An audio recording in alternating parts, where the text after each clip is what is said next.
Hey there, everybody. We're going to talk today here about trademarks and copyrights. And this applies to Redbubble, Teepublic, any of the print-on-demand sites. This is a hot topic. If you have any questions or comments, please do throw them down below. Let's get started.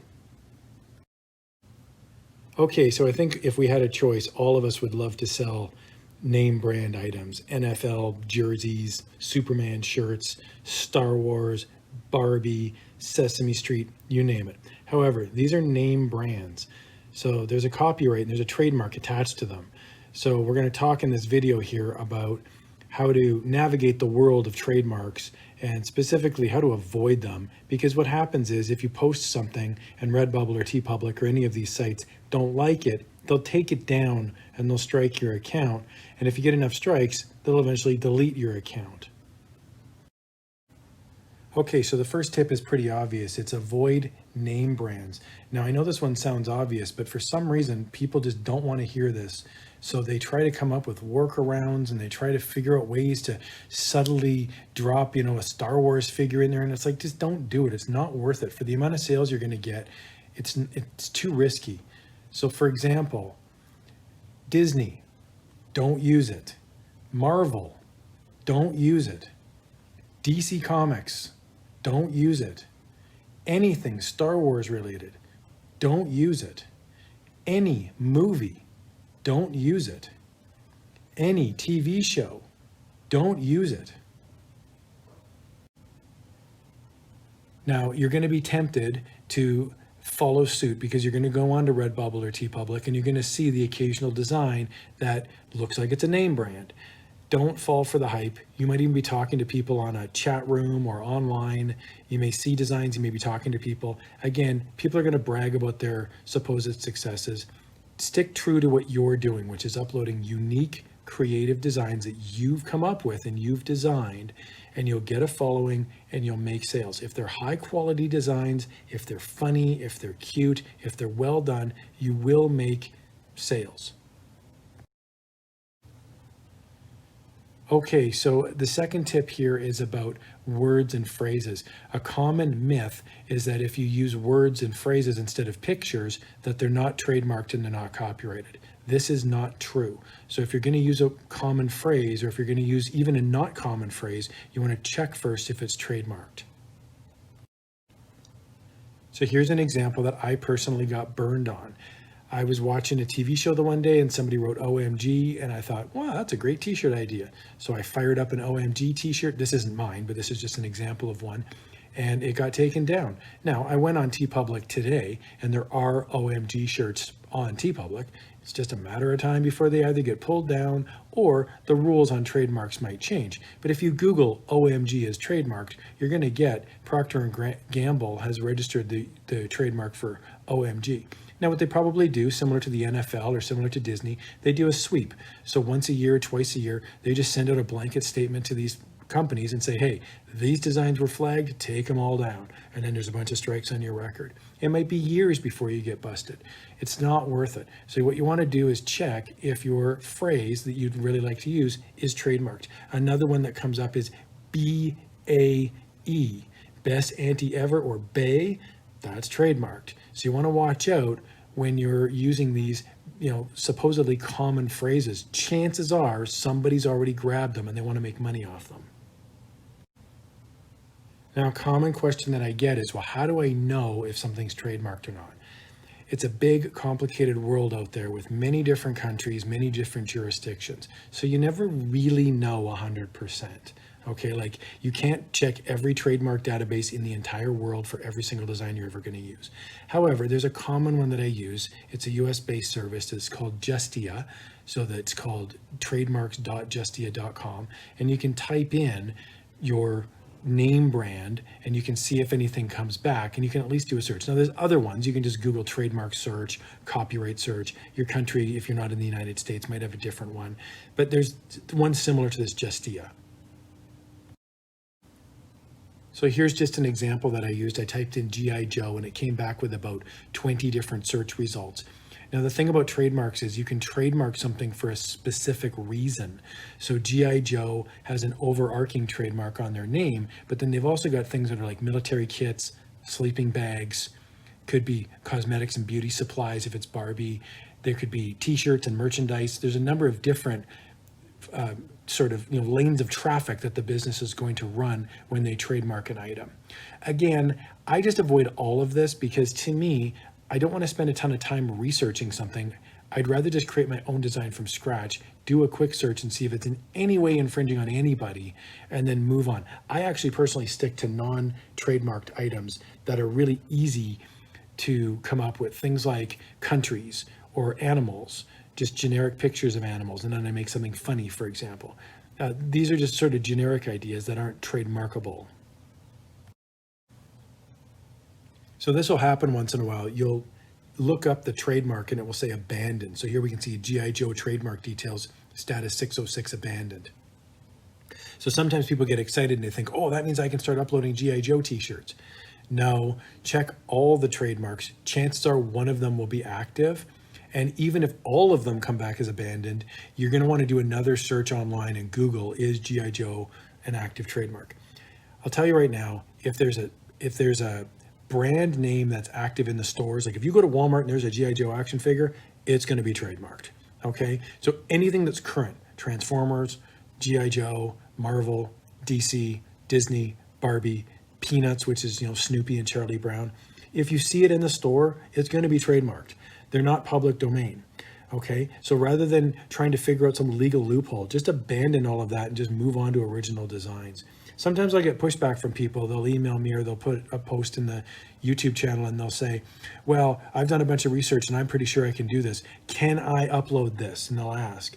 Look, at the end of the day, the ultimate authority on this is going to be the POD website itself. So Redbubble, Teepublic, Merch by Amazon, whoever you're uploading it to, they're the ones that'll be making the decision. So I can't answer that question, and probably you can't answer it either. I'll tell you right now, Redbubble, Teepublic, Merch by Amazon, these sites, they're going to take something down if it's even close to being infringing, because they're not going to risk a legal action to sell 5 t-shirts. It's not worth their time. So it doesn't need to cross the line. It just needs to get up to the line, and they'll pull the design. So tip number 3 now is to understand how takedown requests work. A lot of people get into this sort of wormhole of time and this huge time suck, and they spend hours and hours researching designs and arguing with people because Redbubble took down their design. It's not worth it. The more time you can spend designing, the better. The more time you can spend uploading, the better. So big picture, here's how it works. Most print-on-demand sites like Merch by Amazon, Teepublic, Redbubble, they're 99.9% of the site is automated. All right, so just imagine it's just run by robots. When you upload a design, it runs through a quality check and then it goes live. That's it. So there's nobody, there's no one person who's reviewing 100,000 designs a day being uploaded onto Redbubble and Teepublic and Merch by Amazon. So what happens is then someone somewhere will make a claim. And when they make a claim, a complaint, then it gets reviewed usually by a human, sometimes not even by a human. If there's enough stuff in the form, it'll automatically just get taken down. The design will be gone. And so a lot of people get angry about this and they say, well, I'm going to file an appeal and I'm going to hire a lawyer. And it's like, man, unless you're selling so many designs that it's worth it for you to do this, you might as well just move on to the next design.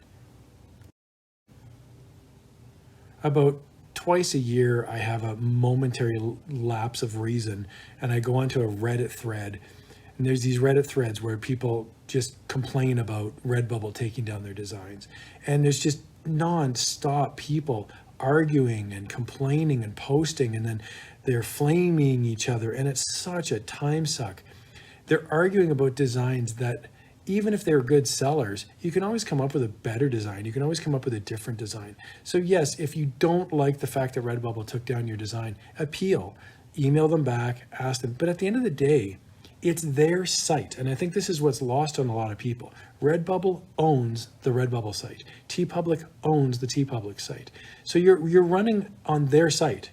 If you don't like it, you can set up your own website. You can set up your own store, sell your own shirts. You can go that route if that's what you'd like to do. So there's nothing stopping Redbubble or Teepublic. So we go onto these, these Reddit threads, and it's just a massive time suck. I would strongly encourage you to not spend a ton of time on these sites. They're just a huge time suck, and they're not helping you make money. Get back in the game, upload new designs, upload some designs that are in the public domain, and that's what we're going to talk about next. Tip number 4, I really like. This is public domain designs. This is what I use a lot. If you're creative, and if you're funny, and if you like doing cute designs, and if you're good with Photoshop, you can really come up with some nice designs that pop using public domain. Now, there's countless opportunities online. If you just Google public domain images, you'll get back thousands and thousands and thousands of images. Museums have websites. There's lots of archives. There's lots of icon websites. Here's just an example. One that I like a lot is called RawPixel. So it's www.rawpixel.com. And if you just search for something, like for example, I typed in the word cat, and over on the right-hand side, you can see little filters. So what I did is I just clicked the little public domain button, and now all the designs that come back are filtered and they're in the public domain. You get some great vintage illustrations. They're really nice, high quality designs. And if you run them through a vector program, or if you're pretty good with Photoshop, you can make really nice designs out of these public domain images. Here's another website that I really like. It's called Public Domain Vectors. And if you just Google Public Domain Vectors, you'll get to the website, but it's publicdomainvectors.org. Here's just an example. I searched for New York, and it came back with some items. Now there's sponsored items on here as well, Shutterstock, things like that. And you can always purchase a bundle of icons if you like, but there's plenty of designs on here that are free. They're pretty high quality. And again, if you're designing a t-shirt, you don't need to have the greatest illustration of all time, especially if it's a funny shirt. You just need it to be good enough, because the wit will come through. Somebody wants a funny shirt. They don't want a Michelangelo masterpiece. So you can come up with some pretty good designs using these websites. Now, if you'd like some higher quality photographs, there's a great website called unsplash.com.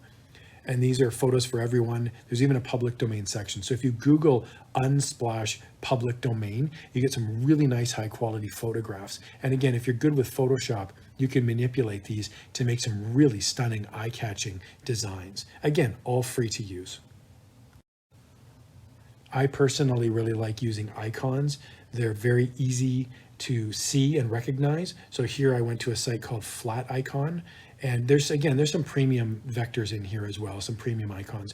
But if you're looking for something, I just searched pandemic, for example. You get some really nice, simple designs. And again, you can just run them through a vector program, make them really nice and large. Or you can just use Photoshop and make them high quality. And then you can make really nice t-shirt designs based on this. Again, the world's your oyster. You can type in any design search keyword. Like you could type in a country name, a city name.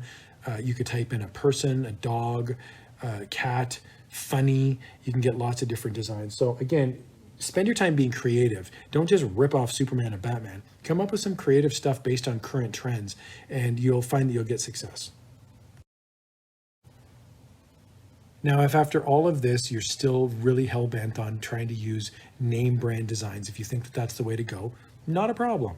There's actually these things called partner programs. Redbubble and Teepublic have them, and there may be more on other websites. And if you know of some, feel free to throw them down in the comments section. But I know that Redbubble and Teepublic have these partner programs, and they're pretty cool. I've used them on occasion, and with varying degrees of success. If you Google Redbubble partner program, you'll get to the website that I'm on right now, and it's called the Redbubble partner program. And there's a number of different brands that you can create designs for, sort of like fan art, and then you submit the design and they look at it, and then they will either give it a thumbs up or a thumbs down. So if they give you a thumbs up, then you can sell what's the equivalent of licensed merchandise. It's pretty cool. And there's lots of different brands available too. There's something similar on Teepublic as well, and I've just got a couple examples. There's Alfred Hitchcock, Chris Farley, Dune, Courage the Cowardly Dog. Again, these are trademarked designs, but if you go through the Teepublic partner program, you can submit designs that they will then review. I've tried this in the past. Some of them get through no problem. Some of them get rejected. I haven't really figured out why, because some of my designs that got rejected I thought were pretty high quality, but they got rejected. Again, I'm playing on their website, so it's their rules. So what I would encourage you to do is just go in with the mindset that some are going to get rejected, and that's okay. We're all learning, we're all growing, we're all trying. And if you're really into this sort of thing, you can actually come up with some nice licensed art, and you can do so with the blessing of the website itself. Thanks for watching, guys. I hope you found this video helpful. And if you have any comments or questions, or if you have any links to any helpful websites, feel free to throw them down in the comment section below. Maybe you have some public domain websites that you use or some icon websites. That'd be great. Again, I totally welcome discussion. And if you like this, consider subscribing. Thanks a lot.